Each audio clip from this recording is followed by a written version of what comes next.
"How do I look?" Bradley asked. He was wearing a cardboard box. His head stuck out through a hole in the top, and his feet came out the bottom. There were holes in the sides for his arms.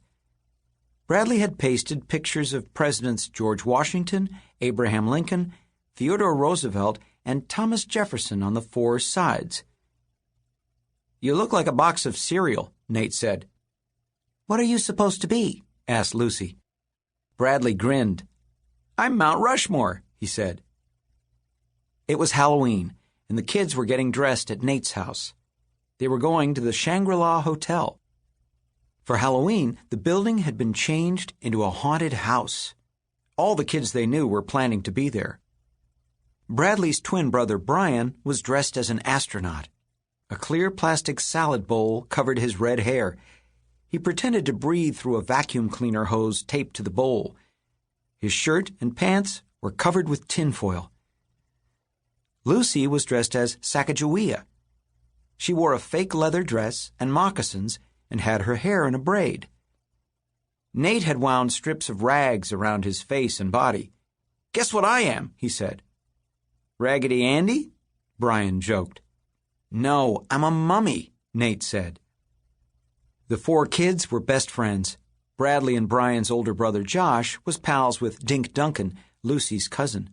Nate's older sister Ruth Rose hung out with Josh and Dink. The kids left Nate's house and walked to Main Street. The sun was down, but it was not quite dark.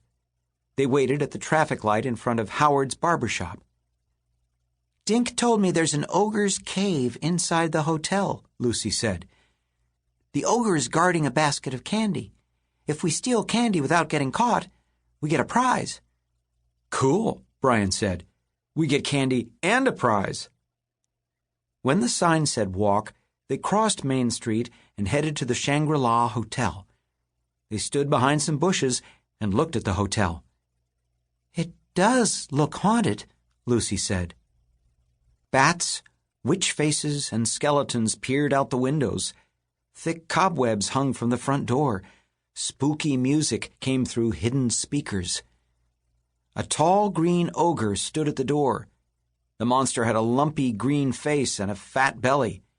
He held a club in his chubby fingers. "What an awesome ogre!" Brian said. "Let's go say hi."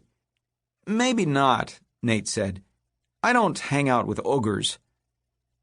A bunch of kids in costumes were gathering at the hotel entrance. Bradley saw a Miss Piggy, a Batman, and some ghosts wearing bedsheets.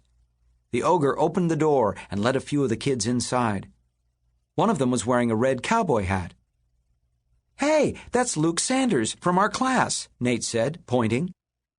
Nate waved, but Luke had disappeared into the haunted house. "Come on," Brian said. "Let's go in." Josh told us some of the high school kids helped decorate. He said it's real scary.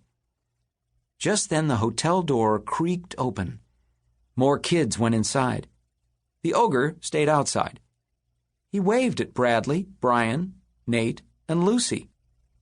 "He's telling us to come over," Bradley said.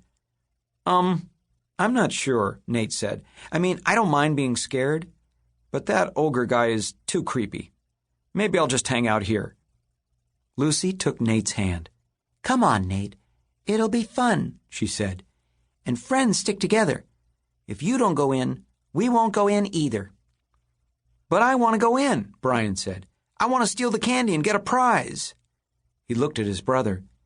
"What do you say, Bradley?" "I love Halloween too," Bradley said, "but I agree with Lucy. If Nate doesn't want to go in, we don't go in."